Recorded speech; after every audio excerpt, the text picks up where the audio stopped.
అందరికీ నమస్కారం. ఈరోజు మనం ADHD గురించి తెలుసుకుందాం. ADHD అంటే attention deficit hyper activity disorder. ఇది నాడీ వ్యవస్థకు సంబంధించింది. దీనిని న్యూరో డెవలప్మెంటల్ డిజార్డర్ అని కూడా అంటాం. ఇక్కడ ADHDలో మనం 3 క్యారెక్టరిస్టిక్స్ అయితే చూడడం జరుగుతుంది.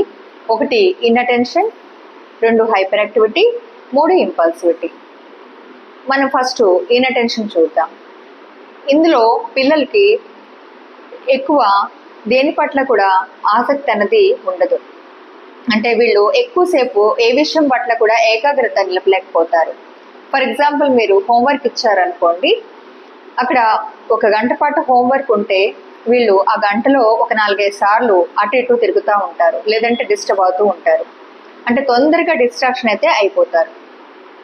అలాగే వీళ్ళు చదివింది తొందరగా మర్చిపోవడం, అలాగే వాళ్ళ యొక్క హోంవర్క్లో చాలా వరకు మిస్టేక్స్ చేయడం, అలాగే ఎక్కువసేపు మెంటల్ ఎఫర్ట్ పెట్టే టాస్క్లు అవ్వచ్చు, లేకపోతే చదువు పట్ల కానీ శ్రద్ధ చూపించలేకపోతారు. అంటే ఎక్కువసేపు కూర్చుని చేసే పనులు అంటే వీళ్ళు ఇష్టపడరు.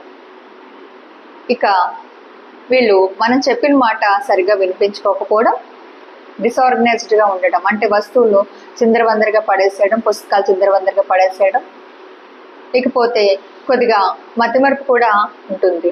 అంటే వీళ్ళ పుస్తకాలు, పెన్నులు స్కూల్లో మర్చిపోయి రావడం కానివ్వండి, వాటర్ బాటిల్స్ అలాంటివి స్కూల్లో మర్చిపోయి రావడం కానివ్వండి, తరచుగా చూస్తూ ఉంటాం.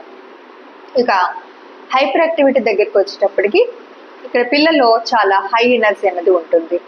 వీళ్ళు ఒక చోట కుదురుగా కూర్చోరు. గోడలు ఎక్కడమో, లేకపోతే కుర్చీలు ఎక్కడమో, జంప్ చేయడమో, కుర్చీలు లాగడమో, ఏదైనా వస్తువులు పీకడమో, ఏదో అలా చేస్తూనే ఉంటారు అన్నమాట. మీరు చుట్టాలింటికి వెళ్ళినా కూడా అక్కడ కూడా వీళ్ళు కుదురుగా కూర్చోరు. ఇక వీళ్ళు ఒకవేళ కూర్చున్నా కూడా రెస్ట్లెస్నెస్గా ఉంటారు. అంటే చేతులు కాళ్ళు కదిలించడము, ట్యాప్ చేయటమో, లేకపోతే స్పీచ్ చేయటమో, అలా చైర్ని ఆడించడమో, అంటే ఎక్కువ మూమెంట్స్ అయితే బాడీలో ఉంటాయి. ఇక ఇంపల్సివిటీ, ఇక్కడ ఎవరైనా ఇద్దరు మాట్లాడుకుంటే వీళ్ళు మధ్యలో కలగచేసుకోవడం కానివ్వండి, ఎక్కువ మాట్లాడటం కానివ్వండి, ఎవరైనా ఏదైనా క్వశ్చన్ అడగక ముందే వీళ్ళు ఆన్సర్ ఇచ్చేయటం కానివ్వండి, లేకపోతే ఎవరైనా ఒక వస్తువు ఇస్తున్న లోపే వీళ్ళు ఆపుకోవడం కానివ్వండి మనకు కనిపిస్తూ ఉంటుంది. అంటే వీళ్ళలో కొంచెం పేషెన్స్ తక్కువగా ఉంటుంది. తొందరగా ఏదైనా తొందరగా అయిపోవాలి ఆ పని అన్నట్లు ఉంటారన్నమాట. ఇవన్నీ మనం సింపుల్గా చెప్పుకుంటే ADHD లక్షణాలు.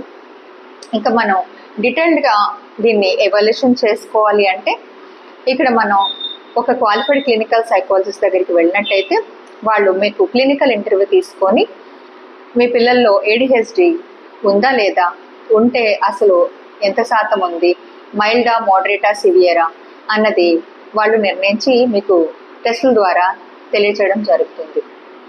ఇక ADHDలో మనకి ట్రీట్మెంట్ ఆప్షన్స్ ఏంటి, అది ఎక్కడి నుంచి మొదలవుతుంది, అసలు ADHDకి కారణాలు ఏంటి, అలాగే మనం ఇంట్లో ఏం చేయాలి, ADHD పిల్లల్ని ఎలాగ మనం మేనేజ్ చేయాలి అన్న విషయాల గురించి మనం ఫర్దర్ వీడియోలో తెలుసుకుందాం.